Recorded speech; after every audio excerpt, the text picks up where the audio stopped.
Assalamualaikum warahmatullahi wabarakatuh. Halo semuanya, bertemu dengan saya di video mengenai statistik pendidikan oleh kelompok 7. Di mana kelompok kami yaitu saya sendiri, Sarli Pratiwi, dan teman saya yaitu Muhammad Aziz Ma'ruf. Hipotesis. Kata hipotesis berasal dari bahasa Yunani, di mana hupo berarti lemah atau di bawah dan tesis berarti teori. Nah, jadi hipotesis adalah suatu pernyataan sementara yang masih perlu dibuktikan kebenarannya. Maka kita perlu mengadakan yang namanya uji hipotesis agar menentukan dua hipotesis tersebut mana yang benar. Selanjutnya mengenai bentuk rumusan hipotesis. Nah, bentuk rumusan hipotesis di sini dibagi menjadi 3. Yang pertama yaitu hipotesis deskriptif, adalah hipotesis yang merupakan dugaan mengenai suatu variabel tertentu tanpa perbandingan dengan kelompok lainnya. Yang kedua yaitu hipotesis komparatif, yaitu dugaan tentang perbandingan antara dua variabel atau lebih. Dan yang ketiga yaitu hipotesis asosiatif, merupakan hipotesis dugaan tentang bagaimana suatu hal mengenai sebab dan akibat.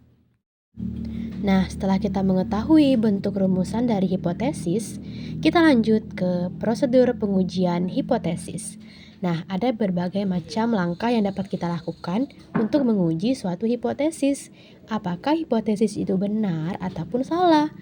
Nah, langkah yang pertama yaitu menentukan formulasi hipotesis. Nah, formulasi hipotesis ini dibagi menjadi 2. Yang pertama biasa disebut dengan hipotesis 0 atau biasa ditulis dengan H0. Hipotesis 0 adalah pernyataan yang digunakan dalam penelitian untuk diuji dan selalu menyatakan dengan kalimat sama dengan. Yang kedua yaitu hipotesis alternatif atau biasa disimbolkan dengan H1 atau HA. Hipotesis alternatif adalah lawan dari hipotesis H0 yang menyatakan bahwa ada perbedaan dan selalu mengatakan tidak sama dengan. Nah, uji hipotesis ini dibagi menjadi 2, yaitu uji hipotesis 2 arah dan uji hipotesis 1 arah. Untuk uji hipotesis 2 arah, H0-nya selalu bernilai sama dengan dan H alternatifnya atau H1 bernilai tidak sama dengan. Contohnya, untuk H0, rata-rata waktu belajar mahasiswa PGMI IAIN Curup sama dengan 20 jam per minggu. Untuk H alternatifnya itu tidak sama dengan 20 jam per minggu. Kemudian, untuk uji hipotesis 1 arah dibagi lagi menjadi 2, yaitu uji hipotesis sisi kiri dan uji hipotesis sisi kanan. Untuk uji hipotesis sisi kiri, H0-nya selalu bernilai lebih dari sama dengan, dan untuk H1-nya bernilai kurang dari, seperti pada contoh di bawah. Kemudian, untuk uji hipotesis sisi kanan, H0-nya selalu bernilai kurang dari sama dengan, dan H1-nya selalu bernilai lebih dari, seperti dapat kita lihat pada contoh, yaitu rata-rata waktu belajar mahasiswa PGMI IAIN Curup kurang dari sama dengan. Nah, kemudian H alternatifnya adalah rata-rata waktu belajar mahasiswa PGMI IAIN Curup lebih dari. Oke, langkah selanjutnya yaitu menentukan tingkat signifikansi. Nah, tingkat signifikansi ini adalah ukuran resiko salah menolak hipotesis 0 yang sebenarnya benar dan dikenal sebagai kesalahan tipe 1. Nah, tingkat signifikansi ini biasanya telah ditentukan.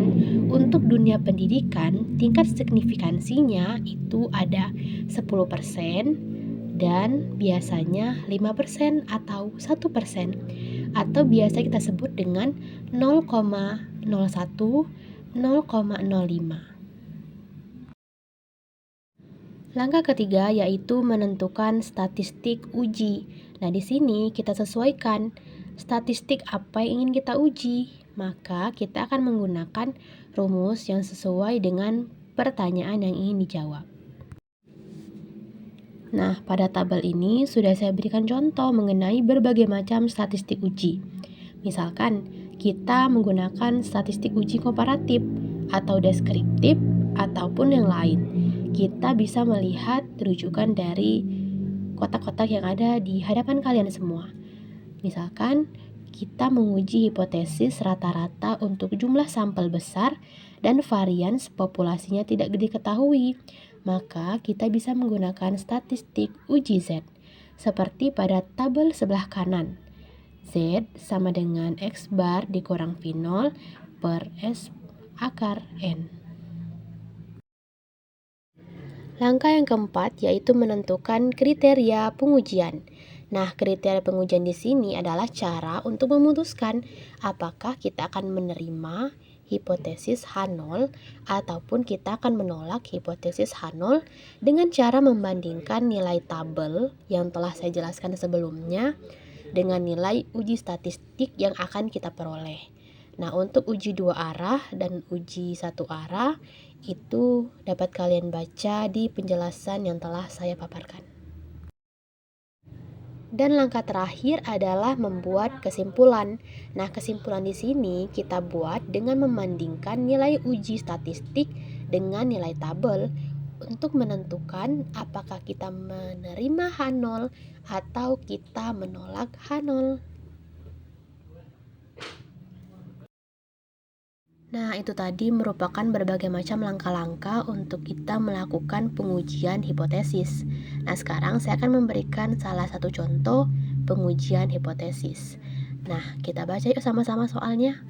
Terdapat sebuah hipotesis yang mengatakan bahwa rata-rata waktu belajar mahasiswa PGM IAIN Curup sama dengan 20 jam per minggu. Nah, setelah adanya hipotesis, kita tidak mungkin begitu saja percaya bahwa hipotesis tersebut benar ataupun salah, maka kita akan melakukan yang namanya pengumpulan data. Nah, ketika diambil sampel acak 100 orang, ternyata diperoleh nilai data bahwa rata-rata waktunya itu 16 jam per minggu dengan standar deviasi 7 jam. Nah, apakah hipotesis yang di awal tadi benar dan dengan taraf signifikansinya itu 5%? Nah, yang pertama yaitu kita akan menjawab. Kita cari dulu nih, diketahuinya yang pertama adalah N. N yaitu banyaknya data sama dengan 100 orang. Kemudian X barnya itu adalah rata-rata sama dengan 16 jam per minggu. Kemudian waktunya yaitu 20 jam per minggu. Sedangkan standar deviasinya itu adalah 7. Setelah kita mengambil berbagai macam hal yang diketahui, kita langsung saja masuk ke tahapan dari uji hipotesis. Nah, tadi ada 5 tahapan pengujian hipotesis. Yang pertama yaitu menentukan hipotesis. Nah, kita menggunakan hipotesis dua arah. Kenapa? Karena di soal tadi ada perkataan sama dengan. Nah, sama dengan ini merupakan uji hipotesis dua arah ya teman-teman. Jadi, H0-nya adalah rata-rata waktu belajar mahasiswa PGMI IAIN Curup sama dengan 20 jam per minggu. Dan H1 atau H alternatifnya adalah rata-rata waktu belajar mahasiswa PGMI IAIN Curup tidak sama dengan 20 jam per minggu.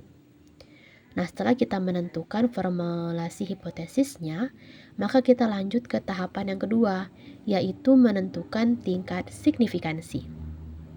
Seperti yang telah saya jelaskan, tingkat signifikansi ini biasanya telah ditentukan, dan di sini kita menggunakan tingkat signifikansi 5% atau biasa disebut dengan 0,05. Langkah ketiga yaitu menentukan statistik uji.